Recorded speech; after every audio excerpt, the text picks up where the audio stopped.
రండే గారు పదని చెప్తాను. నాన్న నాన్న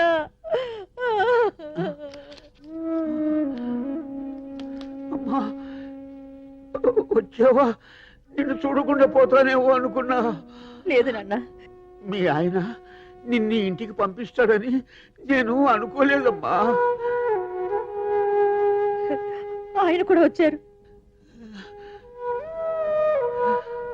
వచ్చారా? చాలా సంతోషం.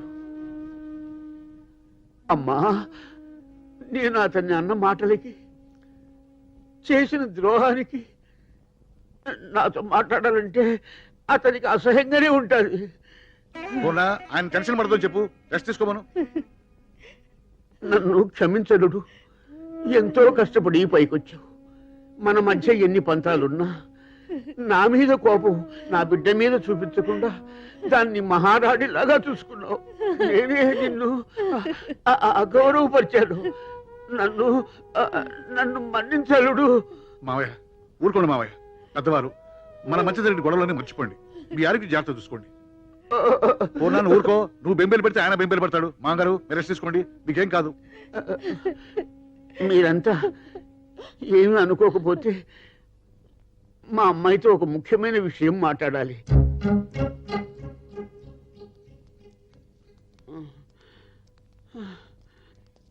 మీరేం కంగారు పడకండి. పెద్ద 4 రోజులు హ్యాపీ, అయ్యగారు హ్యాపీ. అదేనండి బాబు, నాన్నగారు అమ్మగారు హ్యాపీ, మరి సంధ్యమ్మ గారు హ్యాపీ, అప్పుడు మరి గణేష్ గారు హ్యాపీ. అసలు హ్యాపీ ఇది కాదయ్యా. సంధ్య, నేను నీతో కొంచెం మాట్లాడాలి. ఏయ్, ఎక్కడికి వెళ్తున్నావు? నువ్వు ఉండాలి. మా బస్ సర్వీసులకే కాదు, మా 2 కుటుంబాలకి పెద్దవి నువ్వే. ఈ విషయాన్ని నువ్వే డిసైడ్ చేయాలి. సంధ్య, మనం ఎవరో తెలియకుండానే నిన్ను చాలా అభిమానించాను. ఇప్పుడు బంధువులు అని కూడా తెలిసిన తర్వాత ఆ సెంటిమెంట్తో ఒక విషయం అడగాలనుకుంటున్నాను. మన ఇద్దరం పెళ్లి చేసుకుంటే మన 2 కుటుంబాలు చాలా సంతోషపడతాయి. ఏమంటావు? సారీ బావా, నాకు నిన్నే మ్యారేజ్ ఫిక్స్ అయింది. మ్యారేజ్ ఫిక్స్ అయిందా? ఎవరితో? Ganesh. Ganesha? I'm sorry Ganesh, I'm extremely sorry. అయ్యో పర్లేదండి బాబు, డాక్టర్ గారు. ఏదో బస్ స్టాండ్ లో అభిషేక్ అనుకున్నాను. ఆ ఇంటికి అల్లుడు కూడా అని తెలిసింది. Anyhow congratulations. సారీ సంధ్య. పర్వాలేదు. పిచ్చి ఆయన గుండెలు ఎట్టకొస్తాడండి. మొత్తానికి గణేష్ గడు భలే సెటప్ అయిపోయాడు బాబు. ఒరే అపరాలు, ఏంట్రా బస్ స్టాండ్ లో కమిషన్ ఎరుకునే ఆ ఒంటిపూట గణేష్ గాడికి ఆ బాబురావు గాడి కూతుర్నిచ్చి పెళ్లి చేస్తున్నాడు అంటే ఎంత ప్రేమించుకున్నా ఈ చిత్రంగా ఉందిరా నాకు. ఇందులో ఈ చిత్రం ఉందా? ఇప్పుడు ఈ డాక్టర్ అమ్మ ఏ స్టూడెంట్ తోనో కాల్ జారి ఉంటది, అది కవరింగ్ చేసుకోవడానికి సెకండ్ హ్యాండ్ గంట కడుతున్నారు. కలిసి వస్తే కాలం వస్తే అత్తోరిల్లకి అంట్లు తోమి అల్లుడు వస్తాడంట. బాబురా కోటే కూతురా ఏ డాక్టర్ కో, ఏ ఇంజనీర్ కో, ఏ కోటీశ్వరన్ కో ఇస్తే మొత్తం పైసలు లాగేసుకొని 14 వెతుకులు పడేసి పనులు కలుస్తారు. డాక్టర్ అమ్మ ఇంజక్షన్ చేశాక చిరంజీవి ఇస్తే బయటపడేస్తాడు. ఆమె చెప్పుకు మాట్లాడితే నువ్వు దుడుస్తావురా? ఆడు దుడుస్తాడ్రా. ఎప్పుడన్నా డాక్టర్ అమ్మకు పిల్లలు కానాలని మూడొచ్చింది అనుకో, ఆయన గదిలోకి పిలిచి లక్షపుతో రుద్ది రాసి జటాలతో శుభ్రంగా స్నానం చేయించి ఆ రాత్రిరంతా గదిలో ఉంచుకొని తెల్లారి బయటికి గెలుస్తాడు. నువ్వు ఉంటావురా? ఆడుంటారా? అవును మరి, బాబురావు ఇంటికి కుక్క ఎట్టాగు లేదు కదా, కుక్కకు బదులు ఈడనమాట. ఏట్రా వాగుతున్నారు? మేమంటాం కాదు, బస్ స్టాండ్ అంతా అంటుంది. వాగితే ఏం రా వాళ్ళతో నీకు? నన్ను అన్నందుకు కాదు టిప్పు, అయ్యగారికి చెడ్డ పేరు రాకూడదు. ఇది ఒక విధంగా నాకు మంచి జరిగింది. నేను గీసిన గీత మీద నిలబడేవాడు నా కూతురికి 3గా దొరికాడు. నాకు ఇచ్చిన గౌరవమే నా కూతురికి ఇస్తాడు. ఏమంటారు? ఏం పాయింట్ చెప్పారండి. అందుకే అన్నారండి, అచ్చొచ్చే కాలం వస్తే అచ్చు బొమ్మలాంటి అల్లుడు వస్తాడని. అంతేనయ్యా, అంతే. పెళ్లి పనులు మాకు అప్పచెప్పండి. కానీ కట్నం లేకుండా ఫ్రీగా అల్లుడిని కొట్టేసాడు. రారా గణేష్, నిన్ను రానపోతే నాకు తృప్తి ఉండదు. అలా అన్నాననుకో, అమ్మాయి ఏమన్నా అనుకుంటుందేమో బాధ. అవును, టైలర్ కొలతలు ఇచ్చావా? అవన్నీ సర్లేగానండి, మనం ఒక 2 బస్సులు ఉంటే బాగుంటుందండి. మళ్ళీ మొదలు పెట్టాడండి. మొన్నే కదా 2 బస్సులు కొనిపించావు. ముందు హడావిడి కానీ. ఇప్పుడున్న బస్సులు నా పేరు మీద రాయండి. ఏంట్రా? నా బస్సులు నీ పేరుతో రాయాలా? అవునండి. ఏమిట్రా ఏమిటి నువ్వు మాట్లాడేది? మీరు నన్ను మీ ఇంటికి పనుడుగానే చేసుకుంటున్నారు కానీ ఇంటలుడుగా కాదని అందరూ అసహ్యంగా మాడుకుంటున్నారండి. వాళ్ళ నోర్లు మూయించడానికైనా మీరు నా పేరు బస్సులు రాసేయాలండి. నా కోసం కాదండి, మీకు చెడ్డ పేరు రాకూడదని. ఏంట్రా నా కూతురు కంటే నీకు బస్సు ఎక్కువ? పిచ్చిక్కి మాట్లాడుతున్నావా? కాదండి, పిచ్చోండి చేసి మాట్లాడుతున్నారు. ఏదో బస్ స్టాండ్ లో 4 కేకలేసుకుని 4 రూపాయలు సంపాదించేవాడిని. అలాంటిది మీ కుటుంబంలో స్థానం ఇచ్చారు, మరి మీ పరువులో కూడా స్థానం ఇవ్వాలిగా. ఇవ్వకపోతే పెళ్లి చేసుకోవా? అల్లుడుగా మా ఆప్యాయతలో స్థానం పంచుకోగాని మా అధికారాలు పంచుకోవడానికి ప్రయత్నించుకో. ఎక్కడ ఉండాలో అక్కడ ఉండు. నేను ఇప్పుడు అడుగుతున్నాను, నాకు మీ పరువులో, అధికారంలో, డబ్బులో కూడా భాగం కావాలి. గణేష్, ఏంటి నువ్వు మాట్లాడేది? నిన్ను ఎంత గొప్పగా అనుకున్నాను, ఇంత దిగజారి ఆలోచిస్తావనుకోలేదు. చూడు, నేను కావాలనుకునే మనిషిగా మాట్లాడు, ఈ ఇల్లంటే విశ్వాసం ఉన్నవాడిగా మాట్లాడు, అంతేకాని అధికారాల కోసం మాట్లాడకు. చూడు, నువ్వు డాక్టర్వి, నేను డాక్టర్ని అనుకో, దెబ్బకు దెబ్బగా ఉండు. పోనీ నువ్వు నాలాగా పెద్దాను అనుకో, అసలు గొడవే లేదు. నువ్వు పని చేస్తే ఎట్టుంటది? చూడు, ఇప్పుడు నేను డాక్టర్ అవ్వాలని అవ్వలేను, అందుకని నువ్వే వీళ్ళందరినీ వదిలేసి నాతో మామూలు కుల్దాల్లో వచ్చాయి. అప్పుడు ఇద్దరు బతుకులు సమానం అయిపోతాయి. ఈ హెచ్చు తగ్గులు ఉండవు, వాళ్ళ ఎదబాగులు ఉండవు. నా కూతుర్ని కూలిదానిగా చిచి, నిన్ను కావాలనుకున్నందుకు నా మీద నాకే అసహ్యం వేస్తోంది. నీ అహంకారాన్ని, పొగర్ని, ప్రేమ అనుకున్నందుకు నా మీద నాకే అసహ్యంగా ఉంది. మా పంచన బతకాలనుకునేవాడివి మా ఇష్ట ప్రకారం పడుండాలి. మీ పంచన పడుండడానికి ఎంగిలి మెతుకులు కాసిపడే కుక్కను కాదు నేను. అయితే నీ దారి నువ్వు చూసుకోవచ్చు. ఎస్, చూడు, పొగరు డబ్బున్న మీ నాన్నకుండాలి, నీకుండకూడదు. ఎందుకంటే మన మధ్య జరిగిన ప్రేమ కథ, పెళ్లి కథ గురించి ఊళ్ళో వాళ్ళందరికీ తెలుసు. నన్ను కాదంటే నేను ఎవడు పెళ్లి చేసుకోడు, తర్వాత బాధపడాల్సి వస్తుంది. నిన్ను చూసి నా వల్లే నీ బతికంత నాశనం అయిందని నే బాధపడాల్సి వస్తుంది. ఆలోచించుకో. మా బస్సు సీట్లో దుమ్ము తుడిచే ఈ గుడ్డను తీసుకొచ్చి జరీ చీరలో ఉంచి బీరువాలో పెట్టుకోవడం నాదే తప్పు. అది దుమ్ము తుడిచే దగ్గర ఉండటమే మంచిది. తొందరపడకు, ఆలోచించుకో. ఇదే ముహూర్తానికి కావాలంటే నేను వేరే పెళ్లి చేసుకోగలను. ఇక నీకు ముహూర్తమే ఉండదు. వస్తావు, ఏదో రోజు నువ్వే వస్తావు, కానీ అదే సమయాన్ని నేను వేరే అమ్మాయిని పెళ్లి చేసుకుంటూ ఉండొచ్చు. అప్పుడు వచ్చి లాభం లేదు సంధ్య, నేను ఇంక ఎవడూ చేసుకోడు. ఎవడూ చేసుకోడు సంధ్య, ఆలోచించుకో.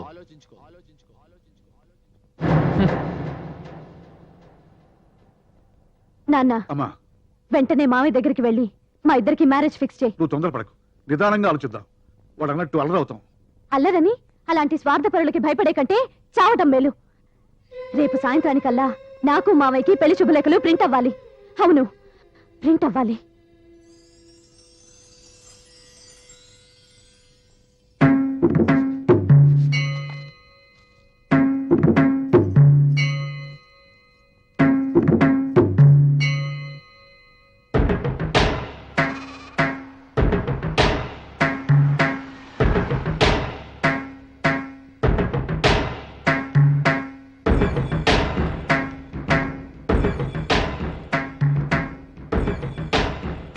ఏంటమ్మాయి గారు ఇలా వచ్చారు? ఇలా కాలేజ్ బంద్ కదా?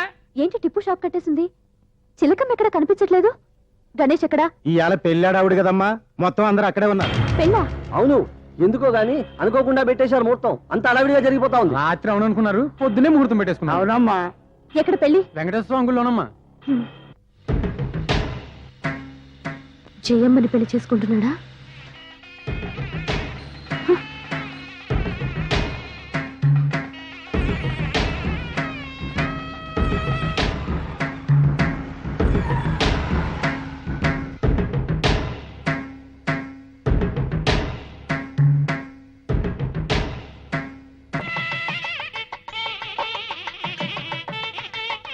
आओ बेटे आओ, अर्जेंट शादी పిలవడానికి టైం లేకపోయింది.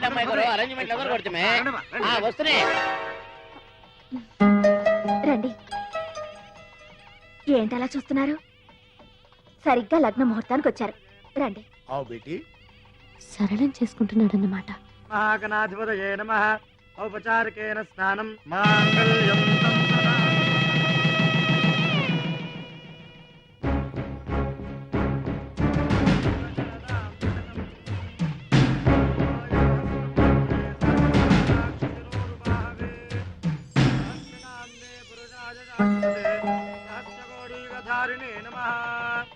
కన్యాం కనక సంపన్నాం కనకాభరణేర్జుతాం దాస్యామి విష్ణవే తుభ్యం బ్రహ్మలోకే జగీషజా కన్యే మమాగ్రతో వెందు ఏర్పాటు మా అమ్మాయి ఎక్కడ? అక్కడ ఉన్నా సార్. అదిగో ఏంటమ్మా ఇక్కడికి ఎందుకు వచ్చావు?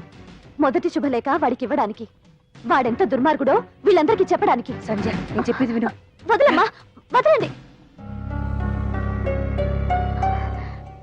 ఏమిటి నీ పట్టుదల? నీకేమైనా మతిపోయిందా? ఏమిటి అల్లరి? ఎంత అల్లరైనా సరే, ఈ పెళ్లి చెడిపోయినా సరే, వాడి పరువు తీసుకని నేను ఇక్కడి నుంచి కదలను. వాడికంటే చదువుకున్నవాణ్ణి, వాడికంటే అంతస్తున్నవాణ్ణి నేను చేసుకోబోతున్నానని వాడికి ఈ క్షణమే తెలియాలి.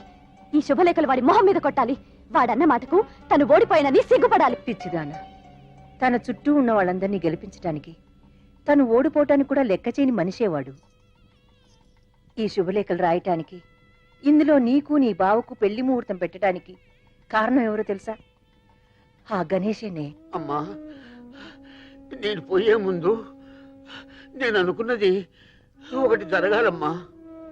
మీ ఆయన నిన్ను ఇంట్లో నుంచి తీసుకుపోవడం వల్ల మన కుటుంబం విడిపోయింది. నీ కూతుర్ని నా కొడుక్కిచ్చి పెళ్లి చేయాలి. నీ కూతురు నీ తమ్ముని చేసుకొని ఈ ఇంటి కోడలు కావాలి. ఇదంతా నువ్వే చెయ్యాలమ్మా. చేస్తావా? నా బంగారు తల్లి, చెయ్యమ్మా, చెయ్యి. ఓ ఇంతేనా? నేను ఇంకేటో అనుకున్నా. ఈ మాత్రం దాన్ని మీరు ఇంత దైపోలా? మీ రెండు కుటుంబాలు కలిసి ఉంటే 10 మందికి అన్నం పెడతారు. సందమ్మ గారిని డాక్టర్ గారికి ఇచ్చి పెళ్లి చేయాలి. నేను పక్కకు తప్పుకోవాలి. అంతేగా? చూడండి, ఇక్కడి నుంచి చక్రం అంటే తిప్పుతాను. నేను చాలా పాపం చేస్తున్నాను. అయ్యేం మాట్లాడండి. రోజు మీరు పెట్టే సల్లని ముద్దకి రుణం ఎలా తీర్చుకోవాలనుకుంటున్నా. ఈ రోజుకి నాకు అవకాశం వచ్చింది. వాడిద్దరికి పెళ్లి జరుగుద్ది. ఈ రోజు నుంచి మీ అల్లుడు గణేష్ గా మర్చిపోయి కమిషన్ గణేష్ గా నాకు సల్లని ముద్ద పెట్టండి. ఈ ముద్ద మీద ఒట్టు, సంధ్యమ్మ గారి పెళ్లి డాక్టర్ గారితో జరుగుతుంది. నీ దృష్టిలో అతను స్వార్థపరుడయింది. తన మీద నీ మనసులో ఉన్న ప్రేమని అసహ్యంగా మార్చి నా తమ్ముడిని నీకిచ్చి పెళ్లి చేయడానికి. నేను గణేష్ని చాలా తప్పుగా అర్థం చేసుకున్నాను. మధ్యలో వచ్చిన వాళ్ళమ్మ మీరు ఆయన ఎలాగైనా అర్థం చేసుకోవచ్చు, కానీ చిన్నప్పటి నుంచి ఆడుతూనే బతికిన మేం కూడా ఆయన తప్పుగా అర్థం చేసుకున్నాం. అమ్మా, కన్యాదానం చేసే దంపతులు త్వరగా రావాలి. నేను చేస్తాను.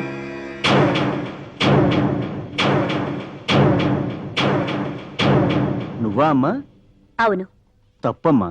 నిండు దంపతులు పీటల మీద కూర్చుని చేయవలసిన కన్యాదాన సాంప్రదాయము నువ్వు చెయ్యకూడదు. దానికి నేను, నాకది తప్ప రక్తాన్ని పంచుకు పుట్టిన బంధువులెవ్వరూ మాకు లేరు. అందుకే నా చెల్లెలి కన్యాదానం నేనే చేస్తాను. పోనీ ఈ పెళ్లికొచ్చిన వారిలో ఎవరైనా దంపతులు వచ్చి కన్యాదానం చేయవచ్చు. ఎవరో వచ్చి పీటల మీద కూర్చోవడం, వాళ్ల చేత కాళ్ళు కడిగించి అనాథ పెళ్లి చేయించడం నాకు ఇష్టం లేదు. దానికంటే ముందు పుట్టిందాన్ని నాకు ఆ హక్కుంది. అక్కగా నీకు హక్కు ఉన్నను, ఐదోతనం లేని ఆడదాని అవటం వలన ఈ కన్యాదానం చేసే అర్హత నీకు లేదు. నుదుట బొట్టు లేని నువ్వు కన్యాదానం చేసినా నీ చెల్లెలికి శుభం కాదమ్మా.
शुभगे संजीव शरदां शतम् मांगल्यधारणमुहूर्तस्तु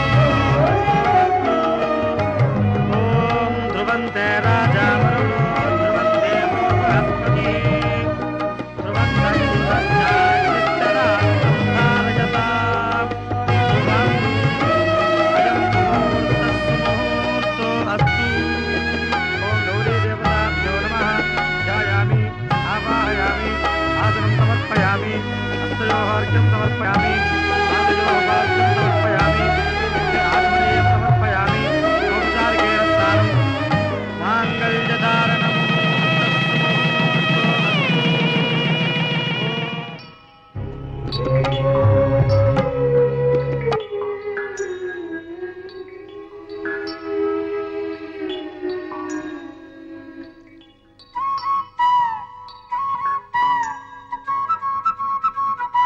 బస్సు కొబ్బరికాయ కొట్టి టైం అయింది వీడెక్కడ కనపడ్డే ఆయన ఎక్కడ కనిపిస్తాడు ఆయనకి ట్రీట్మెంట్ చేయడానికి నెల రోజులు పట్టింది అన్నవరం, పిఠాపురం, సవరకొండ, అదిగో, కడియం, యానం, వచ్చాడు. పాలెం, రాజమండ్రి.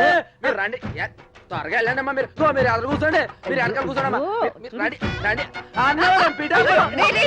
ఏంటి, కొడతారేంటి? సరిగ్గా చూడరా ఇది నీ పెళ్ళం చేతిలో పొట్టండి ప్యాసింజర్ అనుకున్నాండి అయ్య బాబాయ్ మీరు సొత్తానిచ్చినారండి పర్సనల్ మ్యాటర్స్ మీరు లాగించండి డీలక్స్ బస్ కమిషన్ ఫ్రీ. ఇక నుంచి నువ్వు బస్సు కమిషనర్ కాదు బస్సు ఓనర్ ఇవిగో తాళాలు రై ఇన్నాళ్ళు నువ్వు మా బస్సుల కోసం నడిచావు కదా ఇప్పుడు ఒక్కసారి మేము అరుస్తాం అట్ట అంటారండి అయితే ఇరగదేయండి. అన్నవరం పిఠాపురం సామర్లకోట కడియం యానం పాలెం రాజా అట్ట పిలిస్తే ప్యాసింజర్లు రారండి దేవుడి గదిలో వచ్చేలా రాలండి. మరి అరువు అన్నవరం, పిఠాపురం, సమర్లకోట, కడియం, యానం, పాలెం, రాజమండ్రి. అయ్యప్ప శరణమయ్యా అరగీల కొట్టి తోలవయ్యా